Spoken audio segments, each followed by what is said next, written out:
My boyfriend, 28M, came into my life when I, 25F, was heartbroken. He made me love again, and for that I was grateful. He saved me from my despair, but the price of that salvation was me and my heart. Don't get me wrong, I love my boyfriend willingly, not out of compulsion. He is tall, fit, and handsome, financially stable, empathetic, and caring, everything a woman could want. And that was the problem. He was too perfect. Call it an inferiority complex or whatever you want. But his perfection was suffocating me. Who needs a boyfriend who rarely gets mad and never raises his voice? Imagine having a partner who can perfectly interpret your silence. In our 2 years together, we've only quarreled twice, and both times he was the one who apologized, even though I had intentionally caused the misunderstanding. It was hard to believe I was only the third girl he had dated. He acted like a man with 100 years of experience in relationships. That's why my mom and sisters adored him. They were all rooting for our relationship to lead to marriage. My mom constantly advised me to hold on to him, warning that if I lost him, I'd never find another man like him. My sisters echoed her advice. They made me feel like I was nothing, as if he was the one who added value to my life. I was angry at all of them, including my boyfriend. So I decided to change him. I started throwing in some crazy attitude, and soon enough, he noticed something was wrong. When he asked me what I wanted, I told him. He received my demands calmly and agreed to change for my sake. He even asked for my guidance on how to develop the rough edges I wanted him to have.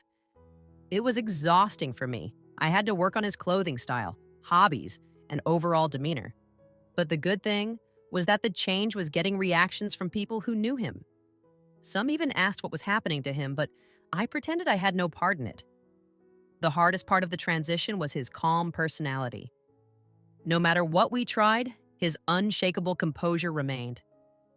Eventually, I grew tired of my remodeling project. I confided in my best friend, 27F.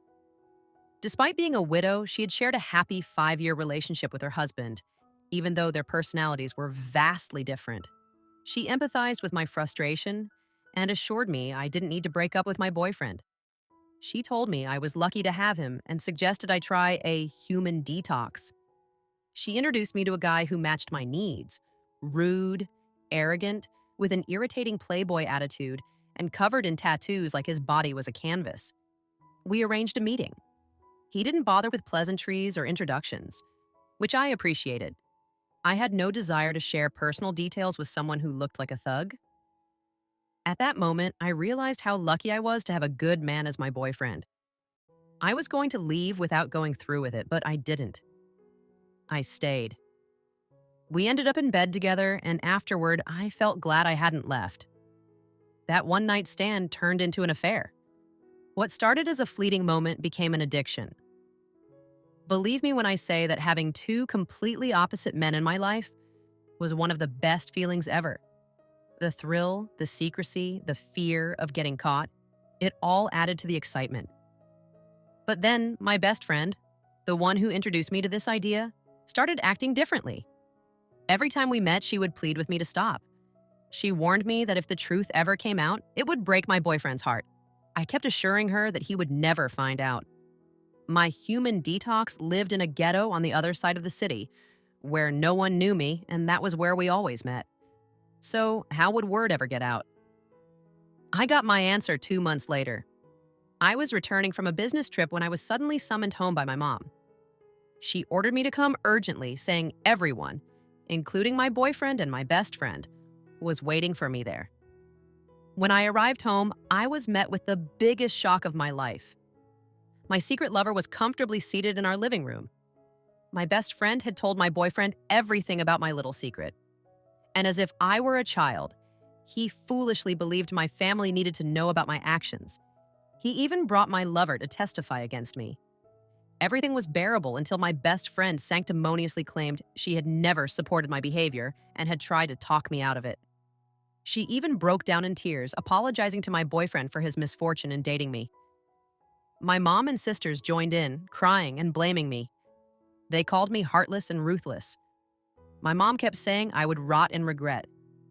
Meanwhile, they were all busy consoling my boyfriend, treating him like their family instead of me. It hurt, but I put it aside and tried to reason with my boyfriend. I assured him that I still loved him dearly and never meant to hurt him. He just didn't have the rough edges I needed, and I was tired of pushing him to change. So I got a boy toy instead. My boyfriend was devastated. For the first time since I had known him, he raised his voice. He yelled at me for coming into his life, for ruining it, for breaking his heart despite all his efforts to please me.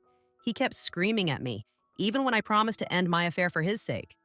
I begged my mom to intervene, to make him understand why I did what I did. But instead, she cussed at me. Why was no one siding with me? Why did they believe my best friend and a stranger over me? I was bristling with rage as I stormed out of the house, vowing never to return. What was the point of having a family if they couldn't stand by me in my most difficult moments? 6 months later, I was scrolling through my Facebook feed when I saw a post from my boyfriend. Shocked that he had unblocked me, I checked his timeline, only to find pre-wedding pictures of him and my best friend. The caption included the date and location of their wedding. I kept telling myself it was a lie. I refused to believe it unless I witnessed the wedding myself.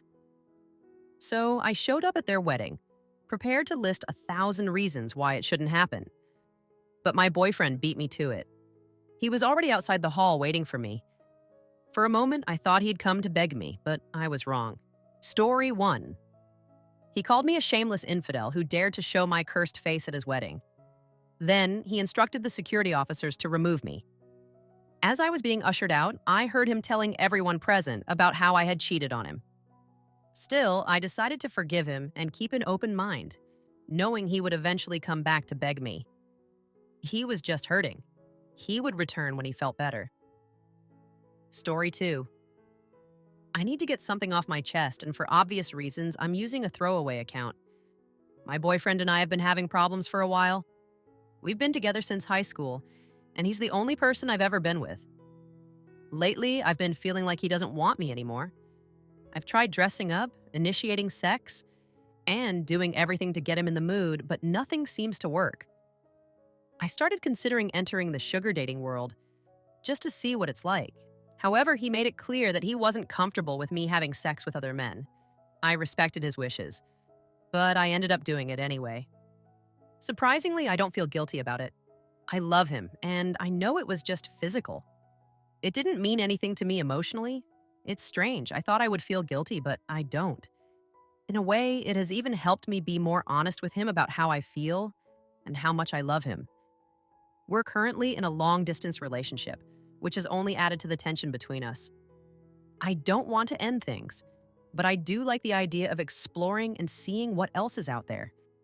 I wish he would be open to the idea of an open relationship because I'm able to separate emotions from sex.